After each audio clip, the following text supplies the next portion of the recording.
So hello guys, welcome to my YouTube channel. तो जी पुर्तगाल में मेरे दोस्त को टीआरसी कार्ड मिल गया है और 6 टैक्स पे करने के बाद मिला है। और कितने पैसे लगे हैं और जिन लोगों की लीगल एंट्री नहीं होती क्या वो भी वकील करके अपना केस करवा सकते हैं या नहीं। और ये मैं उनकी बात कर रहा हूँ जिन लोगों की फाइल लॉक है, और जिन लोगों की फाइल लॉक नहीं है, जैसा कि पुर्तगाल में इमिग्रेशन अभी बंद है, तो उनको अभी क्या करना है, उनके लिए एक अच्छी खबर लेके आया हूँ। तो एनीवे वीडियो को स्टार्ट करते हैं। अगर तो आप न्यू हैं चैनल को सब्सक्राइब करें, बेल आइकन पे प्रेस करें। इंस्टाग्राम और फेसबुक का पेज आपको डिस्क्रिप्शन में मिल जाएगा। और जब आप मैसेज करते हैं तो हाई हेलो के साथ अपना क्वेश्चन भी पूछा करें। और फिलहाल तो आहिस्ता आहिस्ता मेरा जहम भी ठीक हो रहा है, क्योंकि आपको पता है मैं व्लॉगिंग करते हुए ज़रा सा गिर गया था, लेकिन शुक्र अभी ठीक है। और यहाँ का वेदर भी आजकल पुर्तगाल लिस्बन का बहुत अच्छा है। तो जनाब वीडियो को स्टार्ट करते हैं। सबसे पहले मैं आपको अपने दोस्त का बता दूं, पहले तो उनको कंग्रेचुलेशन कि उनको उनका टीआरसी कार्ड मिल गया है 2 साल का। और जनाब अभी आप लोगों को बताता चलूं कि इनकी थी लीगल एंट्री। ये मेरे दोस्त का नाम क्या है, मोहसन, ठीक है। तो इनको कार्ड इनका मिला है आज से तकरीबन 1 हफ्ता पहले। और कौन सी आइमा थी, इनकी आइमा थी साउंड से बसते आऊँ, ओके। तो इनकी लीगल एंट्री थी। लीगल एंट्री मतलब कि ये आज से तकरीबन कोई 7 महीने पहले आए थे। 7 महीने पहले आए थे। इनकी फाइल लॉक हुई, जैसे तैसे होती है सबकी। तो इन्होंने कंसल्टेंसी भी ली हुई थी, तो मैंने भी इनको जो जितना गाइड कर सकता था आई ट्राई माई बेस्ट। तो क्योंकि ये किसी रेफरेंस से मेरे पास आए थे, तो जनाब इनको कहा कि लीगल जॉब देखें। ये अपना कॉन्ट्रैक्ट बाय करना चाहते थे। मैंने कहा यार प्लीज़ कॉन्ट्रैक्ट बाय करने की जान छोड़ो, अपने लिए लीगल जॉब देखो। तो इस भाई को, मोहसन भाई को, एक लीगल जॉब मिल गई। तो जनाब फाइल लाख होते ही इसको इसकी जॉब भी मिल गई। तो जनाब जब इसे जॉब मिली तो इसको अभी बेचैनी हो गई कि हाँ मुझे टीआरसी कार्ड पुर्तगाल में जल्दी लेना है, जैसे कि सबको जल्दी होती है। तो जब इसके 3 टैक्स हुए तो मुझे कहता है मैं क्या वकील कर लूँ। तो मैंने कहा रुक जाओ, अभी आपके 3 ही टैक्स गए हैं और आप थोड़ा सा इंतज़ार कर लें। आपका 1-2 टैक्स और चला गया तो आप वकील कर लेना, ठीक है। और वकील ने पैसे कितने लिए और ये क्या ये मेरा वकील है? बहुत ज़्यादा लोग मुझसे पूछते हैं कि सलमान आप हमें कोई वकील का नंबर दे दो या अपने वकील से कांटेक्ट करवा दो, हम आपसे मिलना चाहते हैं। ये भी मैं आपको ज़रा बताऊंगा जिससे आप लोगों की हेल्प हो जाएगी। तो यार पहले इस चीज़ को मैं क्लियर कर दूं कि उसके जनाब जब 5 टैक्स हो गए तो 5 टैक्स होने के बाद हमने एक वकील किया, ठीक है। उस वकील को हमने जो भी पैसे वगैरह होते हैं वो दिए और कोई तकरीबन हो गया कोई 700-800 रुपया हमने दे दिया। तो जनाब जब दिया, वकील ने कोर्ट केस करना होता है क्योंकि इसके पास इसका कॉन्ट्रैक्ट था, सारी रिक्वायरमेंट पूरी थी, इस बंदे के पास वीज़ा भी था, एंट्री भी थी और सारी चीज़ें ओके थी। तो जनाब कोर्ट में केस करवाया और तकरीबन जब इसके बायोमेट्रिक्स हुए थे, फिंगर्स हुए, क्योंकि यहाँ पे अभी एक चीज़ आपको समझने की ज़रूरत है। अगर जिन लोगों की लीगल एंट्री है वैलिड वीज़े के साथ, उन्होंने पुर्तगाल में एंट्री की थी, तो इस चीज़ का फ़ायदा उठा सकते हैं। जिन लोगों ने 2 साल या 1.5 साल इंतज़ार नहीं करना अपने टीआरसी कार्ड के लिए, ये उनके लिए ऑप्शन होती है, ठीक है। क्योंकि मोस्टली लोगों को इंतज़ार नहीं करना, तो उनको बहुत जल्दी होती है अपने पाकिस्तान इंडिया जाने की। मुझे भी जल्दी थी, लेकिन मैंने तो लीगल प्रोसेस फॉलो किया था। मैंने कोई वकील वगैरह नहीं किया था जब मैंने टीआरसी कार्ड अपना लिया था। पर इस बंदे को नीड थी और जब फिर हमने लॉयर को केस दिया तो लॉयर ने तकरीबन 25 ही दिनों में बायोमेट्रिक्स की डेट भी इसकी ले ली। जब ये गया था टीआरसी कार्ड अपना अप्लाई करने के लिए अपने बायोमेट्रिक्स के लिए, तो इससे कोई इतने खास क्वेश्चन नहीं पूछे। बहुत ज़्यादा लोग ये क्वेश्चन करते हैं कि पुर्तगाल में ये जो कोर्ट केस करते हैं जल्दी रेजिडेंस कार्ड मिलता है, ये कौन सी बेस पे करते हैं। तो जनाब इसने क्या किया था, मैंने इसको यही एडवाइस किया था कि आपके बाबा की तबीयत खराब है, तो यार आप अपने बाबा का एक मेडिकल का, पाकिस्तान से, इनका ताल्लुक पाकिस्तान से है, तो बाबा का आप मेडिकल एक रिपोर्ट बना लो कि हाँ मेरे बाबा की तबीयत अच्छी नहीं है, ब्ला ब्ला ब्ला।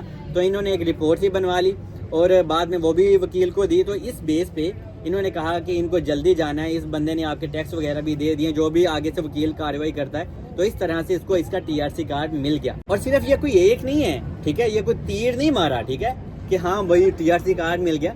ये हज़ारों बंदों ने ये केस किया है, ठीक है, बहुत ज़्यादा लोगों ने, बहुत ज़्यादा लोगों ने, ठीक है। आप भी कर सकते हैं, कोई बड़ी बात नहीं है। और अभी आपको बताता हूँ कि वकील से हमने पूछा कि आप साथ भी जाएंगे, तो उसने कहा कि मैं आपको साथ ले ही जाऊंगा, लेकिन मैं इसके 300-400 यूरो अलग आपसे लूँगा। कोई बात नहीं, समझ में आता है। लेकिन इसका सारा केस जेन्युइन था, तो मैंने कहा हमें ज़रूरत नहीं है, हम इसको अकेले ही भेजते हैं। और बाद में मैं ही उसके साथ लेकिन गया था, तो ये बंदा अकेले गया और जनाब सारी चीज़ें इसकी ओके हो गई। और अभी आपको बताता हूँ कि अगर आपने करना है, क्या मेरा कोई वकील है, سلمان یہاں پہ بہت زیادہ لوگ الگ الگ پیسے وکیلوں کے نام پہ چارج کرتے ہیں، تو آپ کو بتاتا چلوں یار آپ لوگوں کا دماغ ہے یا کیا ہے؟ آپ لوگ ڈائریکٹ کیوں نہیں ہو جاتے؟ اتنے زیادہ وکیل ہیں، آپ لوگ تھوڑی سی ریسرچ کیا کرو، آپ لوگ ریسرچ ہی نہیں کرتے۔ ابھی مثال کے طور پہ یہاں پہ کیا ہے، میں کہوں کہ میرا وہ وکیل ہے، یار وہ تو سب کا وکیل ہے، کوئی میں اس کو اٹھا کے نہیں لے کے آیا ہوا، اس کے پاس جس نے جانا ہے اس نے اس کا کام کر دینا ہے۔ اور پرتگال میں یہاں پہ کیا ہوتا ہے کہ اگر آپ نے کوئی وکیل کرنا ہوتا ہے یا کوئی ہائر کروانا ہوتا ہے وکیل، تو آپ جب کسی بندے کے تھرو جاتے ہیں نا تو وہ بھی اپنا 400-500 اندر بیچ میں رکھتا ہے، لیکن اگر آپ ڈائریکٹ ہو جائیں گے تو جو آپ نے کسی بندے کو 400-500 یورو پے کرنا ہے، آپ ڈائریکٹ اپنے وکیل کو پیسے دو یار، ٹھیک ہے؟ یہاں پہ بہت زیادہ وکیل ہیں، ابھی وکیلوں کے میں نام لوں گا تو کچھ غلط ہی سین ہو جائے گا۔ یہاں پہ بہت زیادہ وکیل ہیں، ٹھیک ہے؟ ہر ایک کی الگ الگ ریٹنگز ہے، ہر ایک کی الگ الگ پرائسز ہیں، لیکن کوئی مشکل نہیں ہے، آپ کو آسانی سے نمبر مل جاتا ہے اور آپ ڈائریکٹ ہو جائیں، ٹھیک ہے؟ آپ بھی وکیل کر سکتے ہیں، اور یہاں پہ کوئی بھی کسی کا اتنا اہم وکیل نہیں ہے، سارے وکیلوں یار سیم ہی ہوتے ہیں، ہر بندہ ان کے پاس جا سکتا ہے، وکیلوں کے پاس اپنے پیسے دینا، اپنا کام کروانا، ٹھیک ہے؟ مجھے اچھا لگتا ہے آپ لوگ مجھ سے پیار کرتے ہو، تو میں آپ کو جو جینوئن جو اچھا راستہ ہے نا آپ لوگوں کے لیے وہ بتاؤں، آپ ڈائریکٹ ہو جایا کریں، ٹھیک ہے؟ آپ کو تھرڈ پارٹی کو پیسے دینے کی ضرورت ہی نہیں ہے۔ جب آپ ڈائریکٹ ہوں گے، آپ خود ہی آپ کو ساری چیزوں کا پتہ ہوگا، تو اس سے آپ کو فائدہ ہوتا ہے اور آپ کے پیسے بھی پرتگال میں سیف ہو جاتے ہیں۔ پورٹو میں بھی وکیل ہیں، لسبن میں بھی وکیل ہیں، ہر جگہ آپ کو 1000 وکیل مل جاتے ہیں، بس آپ نے کوشش خود سے کرنی ہے۔ اور میں بار بار کہہ رہا ہوں، کوئی بھی وکیل کریں، آپ ڈائریکٹ ہوا کریں، ٹھیک ہے؟ جیسے آپ میرے پیچھے یہ لڑکیاں دیکھ رہی ہیں، جیسے یہ ڈائریکٹ بیٹھی ہوئی ہیں، تو جناب اس وجہ سے اپنی کوشش اور اپنی ریسرچ کرنا بہت ضروری ہوتا ہے۔ ابھی دوسرا سوال جو آپ لوگ مجھ سے زیادہ پوچھتے ہو کہ سلمان ہماری فائل تو لاگ ہے لیکن ہمارے پاس ویلڈ ویزا نہیں تھا یا ویزا تھا ہی نہیں، ہم ڈنکی لگا کے آئے ہیں، کیا ہم بھی کورٹ کیس کروا سکتے ہیں؟ تو آپ بالکل نہیں کروا سکتے۔ کوئی اگر انسان آپ کو کہتا ہے تو وہ آپ کو چپکا رہا ہے، ٹھیک ہے؟ وہ آپ سے دھوکہ کر سکتا ہے، کیونکہ میرے ایک بہت عزیز جاننے والے اور بہت پیار کرنے والے، ہم نے ان کا کیس کروایا تھا، تو یار ہمارے پیسے ہی ویسٹ ہوئے تھے، تو کیونکہ اس کی لیگل انٹری نہیں تھی، اور جب وہ اپنے فنگرز دینے کے لیے گیا تھا تو انسپیکٹر نے اس سے پوچھا تھا اوکے میں آپ کے فنگر تو لے لوں گی، آپ کوئی مجھے ویلڈ ویزا دکھا دیں کہ کب آپ نے شینجن میں، نہ کہ پرتگال میں، آپ نے شینجن میں انٹری کی تھی، لیکن وہ بندہ ہے یہ ہمارا ڈنکی والا تھا بیچارہ، تو ہمارے پیسے ویسٹ ہو گئے۔ تو یہ ایکسپیرینس بھی آپ لوگوں کے ساتھ شیئر کر دوں، اگر کسی انسان کے پاس ویلڈ ویزا تھا وہی یہ والی سروس اور کورٹ کیس کروا سکتا ہے۔ اور جو لوگ ابھی پرتگال میں اپنی فائل لاک کروانا چاہتے ہیں اور وہ نہیں کر سکتے کیونکہ امیگریشن بند ہے، تو ان کو کیا کرنا چاہیے؟ کیوں آپ لوگ اپنا ٹائم ویسٹ کر رہے ہو؟ اگر آپ نے پرتگال میں رہنا ہے تو چپ کر کے آپ ای فطورہ میں ایڈمیشن لے لو یا کسی یونیورسٹی میں ایڈمیشن لے لو، ٹھیک ہے؟ آپ کسی کورس میں لے سکتے ہو، کوئی ٹیکنیکل کورس کر سکتے ہو، تو وہ آپ کا اسٹڈی بیس کے اوپر آپ کو TRC کارڈ ملتا ہے۔ کیوں اپنے ٹائم ویسٹ کر رہے ہو یار ادھر ادھر کہ ہاں پتہ نہیں کب فائل لاک ہوگی؟ جب فائل لاک ہوگی تب ہوگی، لیکن آپ اپنا ٹائم ویسٹ نہ کریں۔ اور بہت سارے راستے ہیں، آپ اپنا اسٹڈی بیس پہ نہیں کر سکتے تو آپ آرٹیکل 90 کی طرف جا سکتے ہیں، اور آرٹیکل 90 کوئی میڈل کلاس لوگوں کے لیے نہیں ہے، ٹھیک ہے؟